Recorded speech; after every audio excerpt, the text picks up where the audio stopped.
Well, Australia's Sex Discrimination Commissioner Danica Cody claims she has been targeted by conservative media outlets like Sky News and the Australian newspaper for her views on gender. In case you're unfamiliar with the Commissioner's views on gender, last month she told a Senate committee that she didn't understand the term biological man.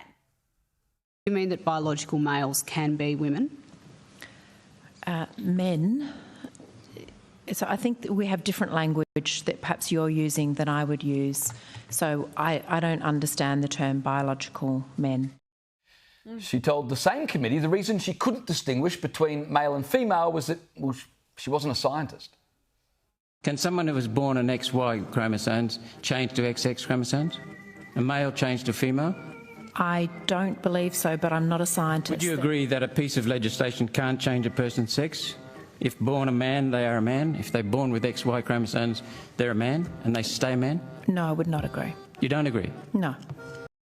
Oh dear. And now she's complaining that her comments were taken out of context and that the criticism of her is being driven by an anti-women agenda. According to the Saturday paper, Cody says there has always been a pushback against women asserting their rights and freedom, but she says the re-election of Donald Trump as President of the United States has emboldened anti-women views and unleashed a concerted anti-trans movement. Oh, right. Is that because Donald Trump actually knows a difference, James, between a man and a woman?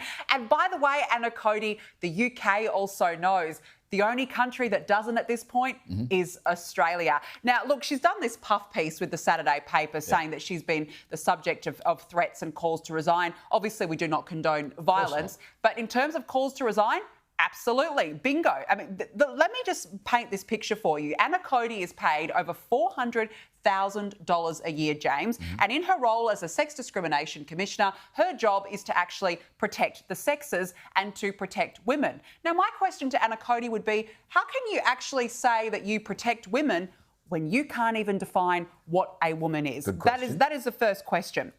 So she's done this woe is me sob story, right? And it's very easy, of course, for her to come out and blame the conservative media. And Donald Trump. And it's all because the gender ideology is just not stacking up right now. Of course. Now, these are all mainstream views here. The difference between a man and a woman, these are mainstream views. This has nothing to do with conservative media like Sky News and The Australian. This is about actually protecting the rights of women. Now, I just want to point out that I have invited Anna Cody onto my show twice now in the last couple of weeks after that Senate estimates hearing. I invited her onto the show to say, please come and give your opinion, but she has declined on both of those occasions. Anna, if you're watching, I know you're probably not, the offer stands and I'm happy to give her a fair and reasonable go.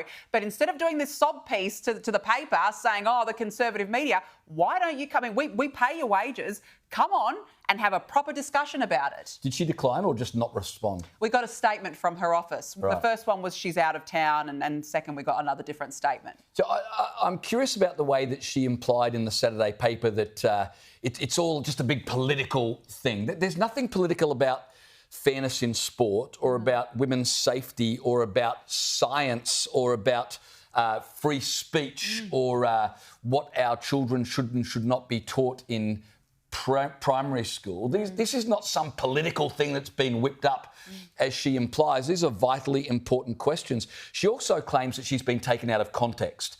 And we showed a couple of clips there, and she would claim, well, they were taken out of context. I watched the entire Senate committee hearing. So did I. And she was not taken out of context at all. In fact, it was difficult to convey just how embarrassing her responses in that committee were, because for her to be paid, as you said, just shy of $500,000 to stand for women's rights when she doesn't understand, by her own admission, the terms biological male or whether or not a female or a male can suddenly transform sex is quite astonishing. She wasn't taken out of context. No, she definitely wasn't. The other thing that she said, that her position on trans prisoners is that generally women would be housed in women's prison unless there are reasons why that shouldn't happen.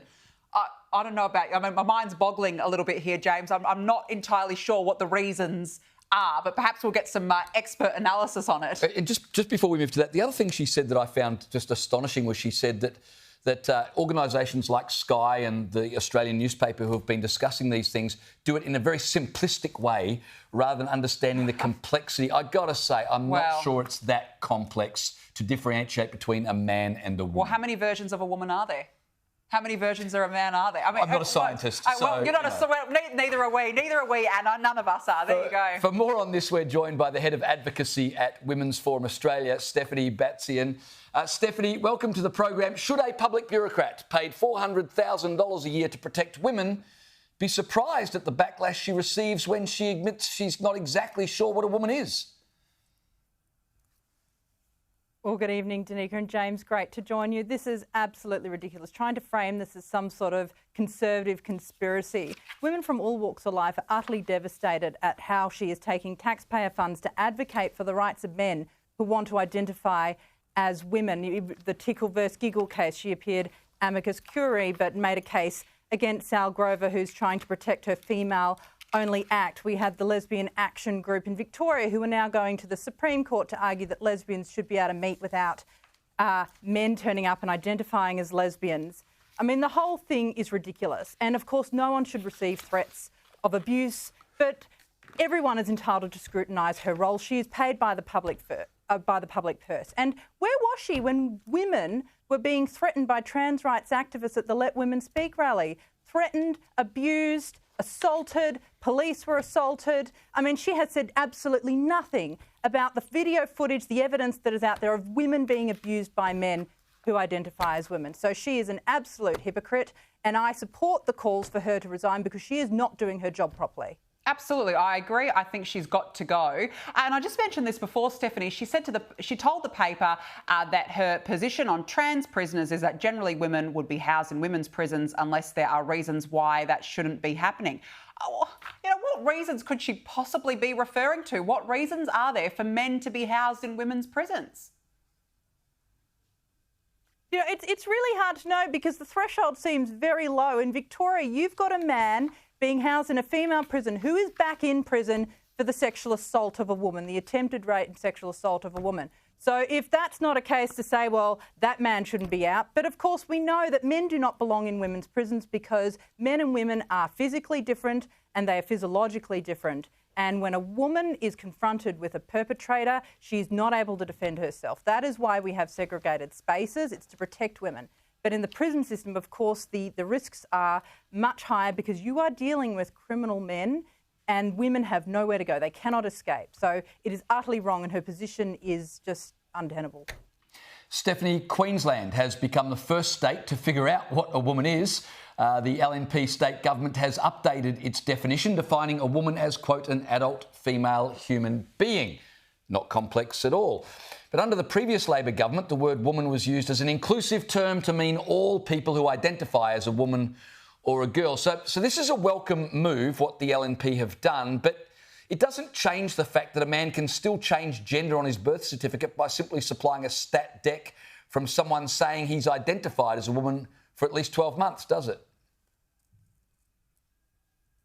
No, it doesn't. And while it's a welcome call by Fiona Simpson and certainly an improvement on Shannon Fentiman, who couldn't identify a woman at all, it is very positive. But once again, until the laws change, until they bring back the definition of woman back in law, it really doesn't change anything. So hopefully onwards and upwards from here, I'd like to see some changes on the sex self-ID laws, but it's certainly a start.